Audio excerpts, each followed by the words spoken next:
What up, y'all? I am your host, Vegas, and this is Hip Hop Now Podcast, a bonus episode brought to you by the supporters over at patreon.com/hiphopnow. And if you would like to know what it's like to be a Patreon supporter and how you can contribute to the production of this podcast, click the link in the description of this episode. Now, today, we are doing something that's not that different if you've been hanging around for a while. We are going to review a book. I've done a couple of books in the past. I have some more to come, but every now and again I find some quiet time to sit back and read. And this book in particular was pitched to me via email, and at first I was like, well, I do a hip hop podcast. Why would I do a review on a basketball book? But then as I started to read the description and the email as it laid out, this was about the intersection or the coming of age, if you will, right? Specifically in the 1970s. So the author of the book is Adam Criblez. Hope I said your last name correct. He is a history professor, author, and editor for Sports History Series at the University of Missouri Press. Shout out to him. Shout out to the people getting me this book. So the title of the book is Kings of the Garden, the New York Knicks and Their City. Now, just to get the review up front for those who don't want to hear a long explanation, even though this is not going to be a long episode, I think it's a good book for a couple of reasons, and I'll tell you why. One of the things that attracted me to actually accepting this book and reading it was the fact that I used to be a New York Knicks fan, y'all. Now, when you hear me say used to be, I know what you're thinking, man. You're thinking like, what? Used to be? How'd that work? It's a long story that I'm not going to get into, but it has nothing to do with the players. But this book in particular talks about the 1973 championship, the one championship, that Knicks fans have kind of held on to for years because they're chasing the next one. But the time between that 1973 championship and when Patrick Ewing was drafted to the New York Knicks. Now, I'm only of a certain age, so my era of the Knicks is the Patrick Ewing era of the Knicks, which is the 90s, and a little bit of 2000s. But what attracted me was the fact that, it was a nice history of when they won that last championship.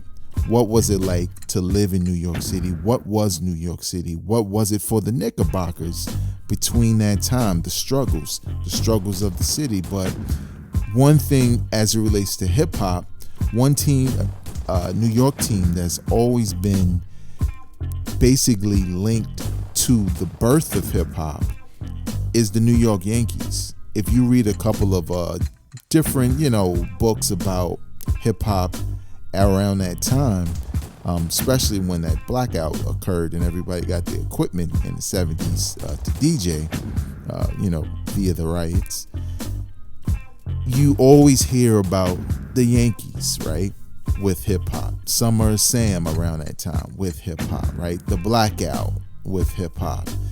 All these things are tied to it, and I've never really heard anyone say, well, it's closely linked also the New York Knicks around that time is also closely linked to the birth of hip hop.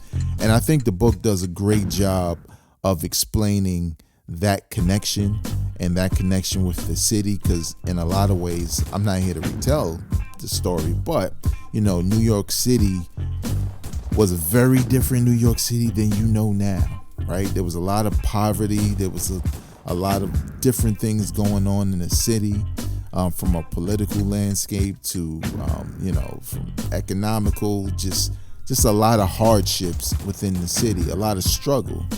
And if you're a New York Knicks fan, struggle. But for hip hop, in a lot of ways, it was born from the struggle around this time in the 70s. It was something that the kids did to get their minds off of their reality, if they could, from the DJing to graffiti to eventually MCs and the parties. It was a way for them to entertain themselves under the circumstances. And I feel like with this book with the Knicks, the 1973 championship was glorious, right? You had Clyde, Walt Frazier on the team. You had Earl Pearl. Those were the glory days. And obviously, not too long after that, you had Bernard King come along, who was a beast. If you don't know, YouTube highlights or whatever, find what you have to find. Google him.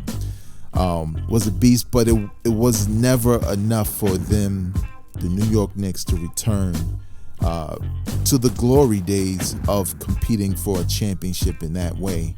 Not until sometime after Patrick Ewing was on the team, where they did make the finals once, and a little bit later when they made the finals again. But that was in the 90s, right?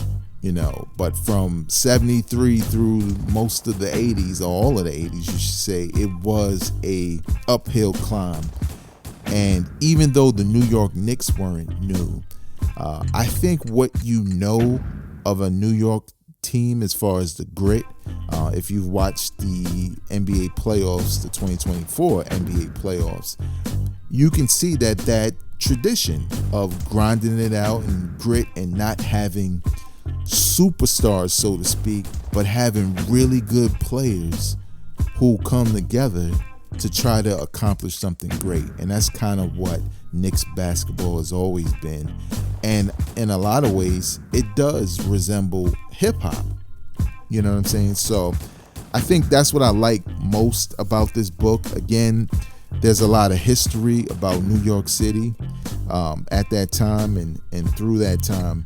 Also, obviously, not only the music, but the fashion, the what the Knicks meant to New York City at that time and during those years. Again, I think this is probably for, obviously, Knicks fans. I think this book is a good read for you. Also, for anybody who's just a basketball fan, right? Again, a lot of times you do not hear too much about the 1973 Knicks basketball team because for the longest time we've just been waiting for it to happen again, right? Another championship. But I think this is a great book if you are not only a basketball fan but a Knicks fan, and if you're curious like I was as it relates to hip hop and New York City history around that time. I think you'll find this a good read. It's not a very long read. So for most people who read a lot of books, you will burn through this easily. So there you have it. Obviously, I'll have some more book reviews coming along the lines. I still owe y'all a book review of the Jay Dilla book, which I started reading a couple years ago. Fell off the wagon because I got busy with work. Got back on the wagon, and I'm just about done. So I'll have a review of that. I'll also look out for a review of the Cold Chillin' Records book and a couple of other ones I have in stash. So if you like book reviews right here on Hip Hop Now podcast, as bonus content, let me know in the comments section wherever you get this podcast. Please know it is available on Apple Podcasts, on Spotify, and everywhere else. Comment, review this podcast, but more importantly, share with people you know that would also enjoy this kind of content. Until next time, y'all, I'm not a critic, I'm a fan. Peace.